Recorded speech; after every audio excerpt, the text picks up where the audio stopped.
Hey guys, it's Ogs from the US. Welcome to the channel and thank you for watching. Year 2020 is almost over. Can you believe it? Only few days left and I'm gonna start new series in this channel called Chelsea Rewind 2020. I'm gonna cover all the big highlights that happened in the life of the club from January 2020 to December 2020. It's kind of how it started and how it's going series. If you appreciate this kind of educational videos, please show some appreciation. Leave a like and subscribe to the channel, but only if you want to. If 1 like, 1 second is too much asking for you, it's okay my friends, you don't have to do anything. Merry Christmas to you if you celebrate Christmas. Happy holidays for everybody and all the best for the new year 2021. Episode number 3 is going to be about unexpected heroes or unsung heroes, whatever you want to call it, because we had some players coming out of the blue to help us push for top 4. It was Gilmour Barkley, Olivier Giroud, and Billy Gilmour. Let's start by Olivier Giroud. Olivier Giroud didn't really play that much and he wanted to leave in January, and he ended up by staying because we couldn't get anybody to replace him.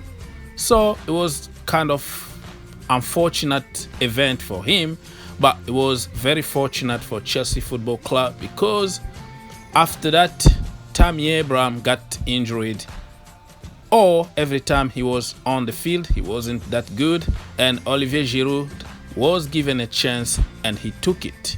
He was scoring for fun, and we started loving Olivier Giroud one more time.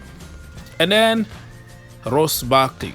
Gilmour Barkley, we all know that he's an average player, on paper of course, and many people say that he was, just a squad player, nothing special. He will give you 1 good game of football here, and for the next 3 games, he's going to be just average or below average. People wanted to see him out, and especially after missing that penalty against Valencia. But right before the lockdown, Barkley came back from the dead. He was playing like a possessed man. I remember against Liverpool and Everton, he was phenomenal. And from there, we started appreciating Barkley one more time. The most surprising player that time was the little Scottish magician himself, Billy Gilmour, Biliesta, the little Fabregas. Oh my gosh, the world discovered Billy Gilmour.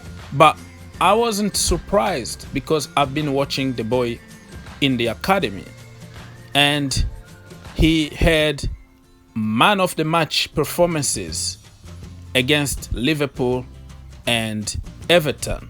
And after that, the rest is history. Unfortunately, Billy Gilmour was very unlucky. The lockdown came at the wrong time. The moral of the story for this video is never say never. You never know. You are not God to say never in people's lives. People said Billy Gilmour was too small for Chelsea Football Club. Gilmour Barkley will never make it at Chelsea Football Club. Olivier Giroud was just an average go-karting and all that. And what happened? They became heroes.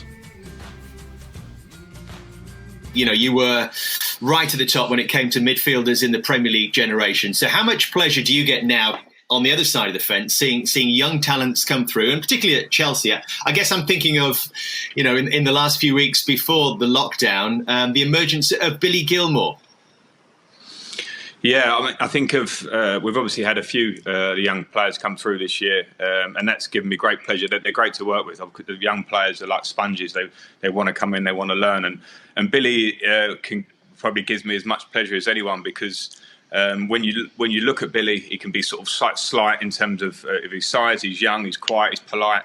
But when you train day to day through the season, and Billy was moved over to the first team building a while ago because he just had to. He just trained at such a level.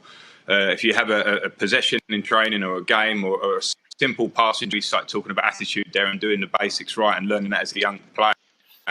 And so, like, in the modern day, it can get lost a little bit. Can you do the real basics right? And Billy does them day in, day out. So when it comes to, he probably, people think I threw him in against Liverpool towards the end there, as you said, but he probably deserves to play a little bit earlier in how he was training. And that was probably me being a bit conservative with him. And then the minute he got in there, he showed the replication of that, doing the passing drills right, being the brightest player in training. And he went and did it against Liverpool. He went and did it against the best team in the country. So he now has set a benchmark. He's now got to try and, after this break, come back and go on to have the career that he started to show that he can have. I'm pretty sure he will, because his attitude and his family and his surroundings are really good, and he has the talent. But it was a real pleasure to see someone come in the right way, doing the real midfield basics. And I don't want to sound that he's not a talented player, because I think basics of receiving the ball, turning it around the corner, making all the right decisions in a game are not easy. The simple things are actually sometimes the hardest, and Billy has those. Well, Roy Keane said, I think, Frank, that he looked like a world-class player, didn't he? He said he was sitting at home watching and had to put his cup of tea down to work out who it was that he was watching. Yeah, I had to put my cup of tea down to hear Roy say something nice about it. I'm only joking. Roy Keane was a fantastic midfield player, and as we know, he probably won't give credit unless it's due. It certainly was due, and I think Billy should be. And he's right. I heard the statements that he made about Billy, and I think he's spot on, and Billy should be happy with that. And if he can go and follow the ideas of what someone like Roy Keane says when it comes to midfield play, he won't go far wrong. Frank, you and I spoke after the Everton game when he was also man of the match, and the nicest possible way. When I watched the two games, it's obviously very early in his career, and we all sometimes maybe get a little bit carried away, but I felt watching him, it was almost like a throwback. He did so many good things. You touched on it when he plays it. What I mean by that in football terms is when the ball comes into you, your first thought is, can I get it into the front man and then get the other side of my midfielder? Can I every time get the ball and pass forward? Paul Scholes was a master at it. Obviously, Gary played, we both played against, and Gary played with. And he seems to have a really bright football brain at such a young age. So he's obviously been taught really well up in Scotland and the academy at Chelsea as well. Yeah, certainly. I think he's the academy lads, obviously, Jody and Joe on my staff now would have worked well before, and he came with the right attributes, obviously, and the right attitude, and they would have worked on that. A lot of that has to come from within, and as I say, really the consistency. He does it daily. There aren't many days when you don't see him show up and try and do those right things. And I agree, you touch on Paul Scholes there. Paul Scholes is obviously one of the greatest midfield players I've played against in the Premier League, and it was interesting to play against Scholes in the early parts of his career, where he was a goal getter and a rider in the box, and he would, just as you said, they would play it around the corner, but not even that. He then would arrive in the box, and then he would have the ability and the feet and the nous to score goals or make assists regularly. And then to see him change his career, and I would think it's probably easier. The cutthroat part of the pitch is probably at the top end, where it becomes much tighter and quicker. In midfield, it can be easy because you have more time in those deeper areas. But if you're a player that's not top quality like Scholes, more time can sometimes be a problem for you. So he would always pick the right pass. He had incredible range. Again, if you did try and jump from midfield and get to him and get close to him, he'd just play it around the corner because he'd know you were coming. And Billy's shown early signs of that sort of ability. I'm not comparing him to Scholes, no way at all. But in terms of those basics that you mentioned, then Billy certainly has them, and that's a great platform to build, hopefully, a fantastic career. Frank, with the transfer embargo and now this obviously economic crisis, Chelsea, I think probably the most popular Chelsea team that I've seen for a number of years this season, with the young players that have come through, obviously Billy Gilmour and the other lads. Are there more talents like Billy Gilmour that you can see coming through in the next 12 months now? Because obviously transfers might be sort of less than they were before. And can you name check any of them? Any lads that you think are ready to emerge?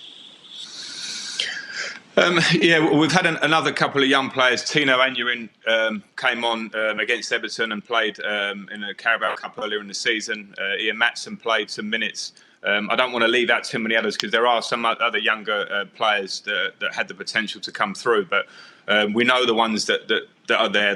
One of the first things we try to do at Chelsea when we got the job at the start of the year was bring them in, get them training, and get an idea that if you train well enough in the academy, you're not forgotten.